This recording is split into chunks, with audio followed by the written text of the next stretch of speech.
Good morning. I'd like to start off by saying thank you to the organizers for this kind invitation. Somehow being in this hall today morning gives me the feeling of almost about 20, 25 years ago. I see those very dangerous looking SRs in surgery. I see senior teachers in surgery.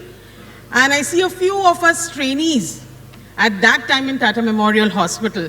So let's see if I can actually continue to have the followers of radiation oncology after what I have to present.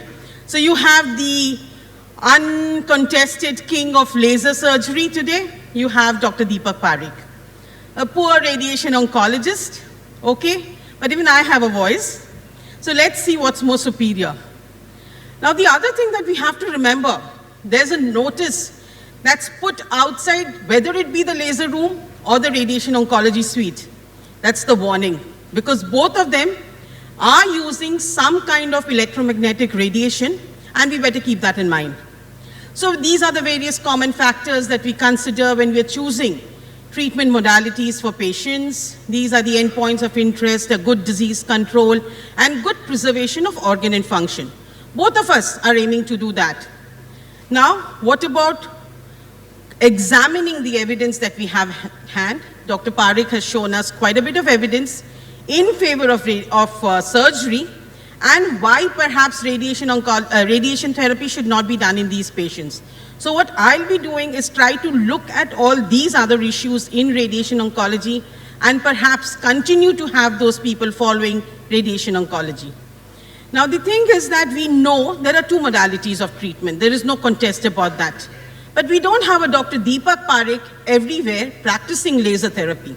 Now, unlike that, radiation oncology is much more commonly used, not because it is available, but because the expertise needed is also adequate, and we are trained, right as students, to use radiation therapy appropriately for this curative cancer. So we don't have Dr. Deepak Parekhs, but we have radiation oncologists all over the country. Now coming to the efficacy of radiation therapy, look at this. We of course have equally effective therapies, and this is for cause-specific survival, overall survival, laryngectomy-free control. Now if you look at various individual series, this is quite evident. You have good and equal local controls in these patients. And if you look at systematic reviews of local control outcomes, again there is no difference between the local control rates for early cancers treated by primary transoral laser surgery or radiotherapy. Now a more recent systematic review, local controls remain the same between the two modalities of treatment. And this is again another meta-analysis looking at the same thing. So what you are going to be asking me is, what about quality? Now this is again a very important factor in the voice or the cords that are retained. Now we do understand whether you consider laser or you consider radiotherapy, there is going to be some change in the characteristics of the voice that you have pre and post treatment. This is our own results which show that all parameters of voice are actually changed post radiation therapy. But the important thing, again, as Dr. Deepak said, was that the location of the tumor is important, and very importantly, we also need to remember that a lot of our patients are actually, they abuse alcohol or tobacco. And this is again the study which Dr. Deepak Parekh did allude to, but this is the only randomized evidence. And if we are followers of science, we need to look at what evidence tells us, and evidence clearly tells us that radiotherapy is superior to laser surgery in terms of the voice quality also.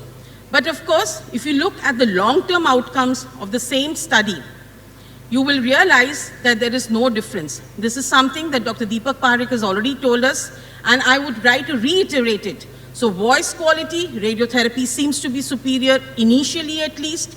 Voice outcomes, no difference between the two modalities.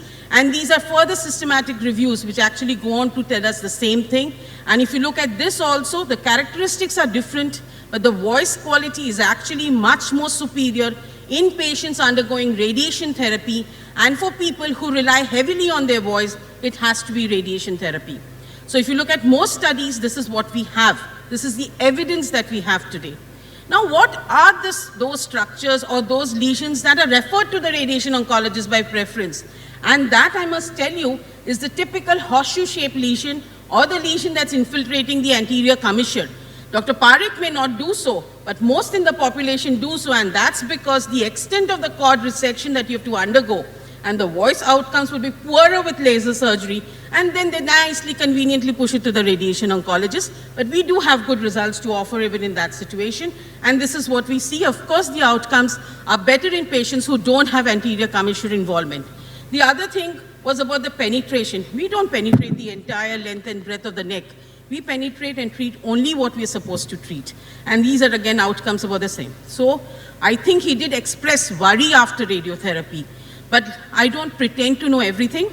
I just only speak on matters I know I'll win. And why do I say so? This is the late toxicity that he has alluded to. But let's remember, this is the type of radiotherapy he was talking about.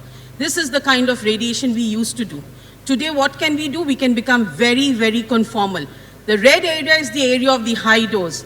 And remember, today we also have what is called a single cord radiation, which a lot of us still do. And in that process, we actually are able to save the rest of the larynx, the carotids, and structures like that. And not only that, we have also been able to embark on trials. And the other thing that he spoke about was admit the patient in the morning, discharge in the evening after laser therapy. Yes, I agree that I can't do anything like that, but definitely I can cut short my radiotherapy duration further and make it only a one-week course of radiotherapy, and trials are underway to even evaluate that. Now, what happens to the sinking sheath? We, of course, have cases which fail after radiation therapy. That happens even after surgery. But does that mean we can't salvage appropriately? Of course, it's possible, effective, and the outcomes are fair.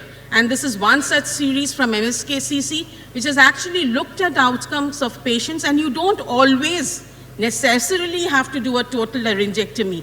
You can get away with even doing conservative laryngectomy procedures. Yes, so don't raise your voice, improve your argument is what I would suggest to the surgeons. No offense meant, please. We do hear about complications post-radiation, post-laser therapy. These may be far and few, but we need to remember, but they do occur. Where is that treatment in modern medicine which does not have any side effects? I don't think there's anything like that. And of course, if all of us think that all the surgeons, or rather all of you who use laser are like Dr. Deepak Parekh, I think I would beg to differ. That's not actually the case.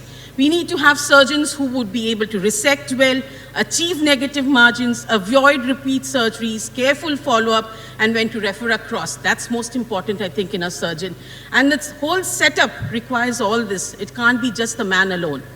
And the issue of positive margins, most laser surgeons may get away saying that that's not important, but I beg to differ.